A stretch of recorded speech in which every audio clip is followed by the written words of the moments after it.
Today, I'll be talking about why the toxicity in social media should be punished by law. Have you ever heard of the Tide Pod Challenge? Well, the Tide Pod Challenge is when people take Tide Pods and try to eat them, and then they post themselves on social media. The amount of time I've spent on social media is crazy. People spend more than 2 hours a day just on social media. Why not go outside or enjoy some time with family? Or maybe you could watch a movie and eat cookies and ice cream. Because who doesn't love cookies and ice cream? Some people don't understand how toxic social media is. Toxic trends, photos, are what makes social media harmful, and I'll be talking about these. First off, I would like to talk about toxic trends. Just how I mentioned earlier, the Tide Pod Challenge. People would eat these Tide Pods and post them on social media. Tide Pods are brightly colored liquid laundry detergent packets. I'm sure you can get them almost anywhere. Maybe not Brahms, but you can get your ice cream there for your movie. This Tide Pod Challenge was seen by younger children. What do you think happens when young children see trends going? Of course, they're going to try them thinking it's not harmful. I think this has got to be the most harmful and dumbest trend ever. The second trend I wanted to talk about is the salt and ice challenge. This salt and ice trend is where people pour salt on their bodies and usually on their arm or hand, and then they put ice over the salt. This causes a burning sensation, sort of like a frostbite, and people do this challenge to see who can last longest through the pain. This challenge is crazy. Can you believe people waste salt for this dumb challenge? These people aren't even eating it. After some people did this ice and salt challenge, they had burn scars that had never went away. I think the law should punish them for wasting the salt, to be honest. The third trend I want to talk about is the blackout trend. The blackout trend is where people would bend over and hold their breath and swing their body up as fast as possible, and then someone would push against their chest with force. This blocks out their air passage, and then people start to pass out. This is a very harmful trend and can cause low levels of oxygen in the brain.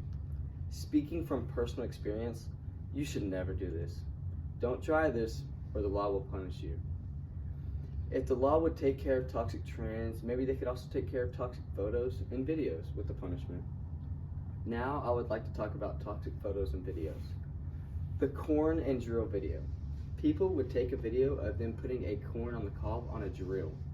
They would then try to eat the corn off the drill while it's spinning really fast. This corn on the drill trend led to people getting their hair ripped out and also losing teeth. The second photo or video I want to talk about is explicit content.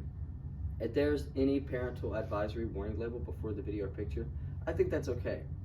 But I don't think there should be explicit content posted on social media anyways. If there isn't a parental advisory before the picture or video, I think the law needs to make a punishment for this one. Some people post explicit content that could be bad language, and this leads to other people using this bad language. You've ever heard the saying, when you hang around a barbershop too long, you end up getting a haircut? Well, this applies in this situation. When people watch these videos with bad language on social media, they get so used to it and start using the bad language. The third photo and video I want to talk about is harmless selfies. Yeah, selfies are cool. I take them. This is when people put themselves in danger just to take a picture.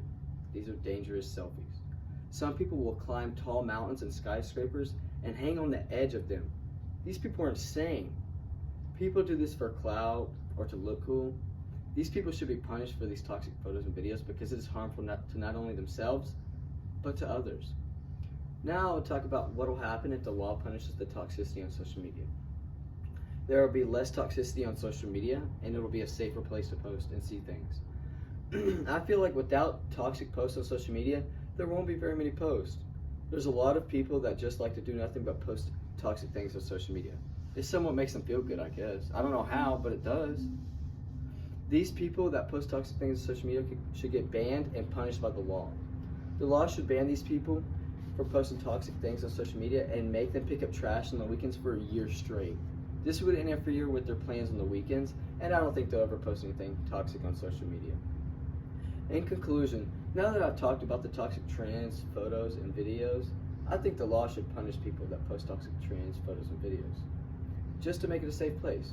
If people do not stop posting these toxic trends, photos, and videos, the law will punish them. So be careful and think again about posting something toxic.